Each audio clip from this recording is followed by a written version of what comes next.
Hi folks, it's Julie.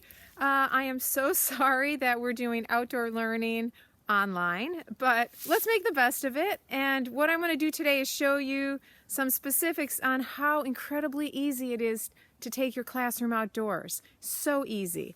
All right, so I'm going to start by showing you a few things here. First of all, facilitating outdoor learning, it's totally much easier than you think. Really easy. And I want you to think about some different things here. I want you to think about materials to take out, thinking about what does the teacher need, what do the students all need, and then the curriculum, what kinds of different curricular materials. So today I'm just going to show you some general things, and then later we'll go to really specific. So things to consider when you think about your materials are proximity. How close are you to the classroom? Are you on the playground? Are you right outside the door? Are you half a mile in the woods? And what type of terrain is it? You know, or do you need a first aid kit out there? Are you quite close? Is it simple terrain? Time. Do you have enough time to travel far out, or do you even have a place to travel far out? The season, is it cold?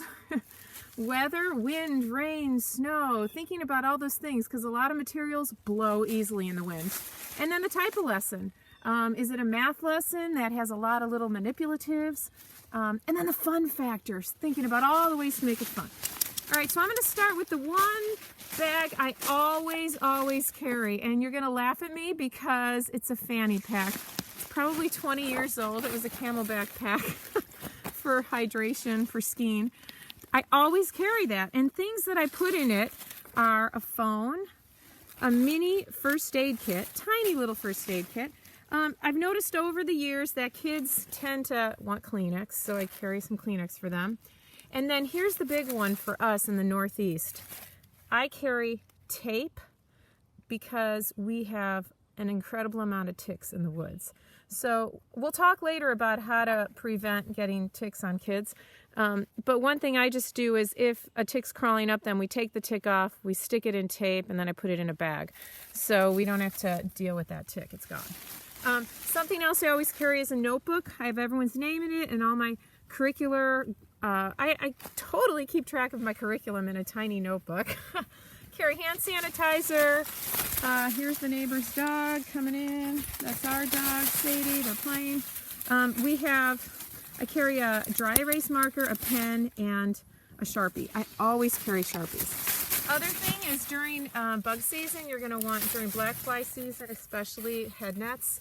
Kids get really comfortable wearing head nets and getting used to it. My final pitch is I just love this tracking guide because it's life size. You can look at this and match it up to the track and identify whatever animal's gone by. Okay, so these are things that I always carry. Some stuff that I carry if I'm going a little farther away from school would be my first aid kit. Oh, this is another old hydration pack, but it's bigger, and it's a much bigger first aid kit. So if I'm going out half a mile, I work in a forest, a school that has about 200 acres, so I'm lucky. So if I'm going out farther, I bring the first aid kit that's bigger. I bring a little ground pad, headlamp, and a water bottle. I also bring a soap note and a list of the kids in my class. So just for emergencies. I don't bring that out when I'm just doing math right out the door, but if I'm going farther in the woods, okay? All right, now here's the big bag, the teacher supply bag. And I used to carry a backpack, but I found I had this strap and I love it. It's just simple and I carry it with all this stuff. I'm basically making the classroom accessible to the outdoors. So some of the big things I carry, I always bring a raincoat in there and some gloves. I bring a little dry erase board with markers. I bring a bunch of different pencil cases. One of them has Sharpies, and I do a lot of activities with cards, so index cards.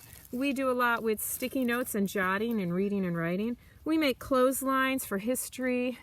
I also have a lot of some paper clips. I even carry a stapler.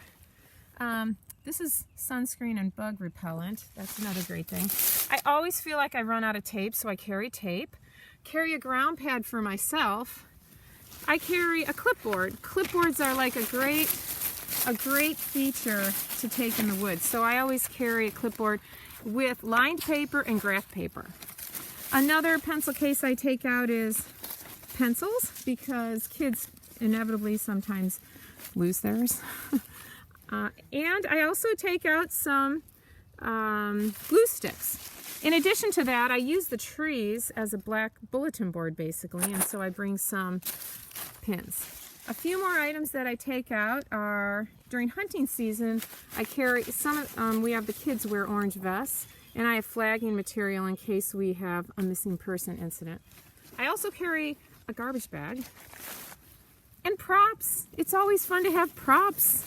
So depending on what you're teaching, if you just want to have that fun factor and always throw something fun in there, like a skunk puppet, you never know when you're going to want the fun factor. So these are things I carry regularly with me outside when I go. Final thing is the student pack. So the student supply pack, every student has this, and you can basically outfit a class of 20 kids with this stuff for about $100 or under. And so it's a simple bag. I number everything, by the way. So this would be, where is that? Student number 1. And this is their ground pad, and I number that. They all have a writing journal. They have other journals too, but one thing I found is if you attach a string to a pen, then it doesn't get lost in the leaves or fall through cracks and rocks if you're sitting on rocks. Students all have also their own clipboard and plastic folders. I know plastic isn't great for the environment, but if you get one plastic folder, they don't need those big binders. And it has enough for every class. It has 10 pockets. And it's small and it's wonderful. Final thing, a book. So their bag, they would be going out, like for an English language arts lesson, reading or writing. That's what they would be taking. And the other things I would be carrying. So going back again to our outdoor learning sign here, these are things I want you to think about, teachers, students, and curriculum. And know that if you have these things hanging right by the door every day, it's going to be super easy to transition outside. All right, take care and get out. Bye-bye.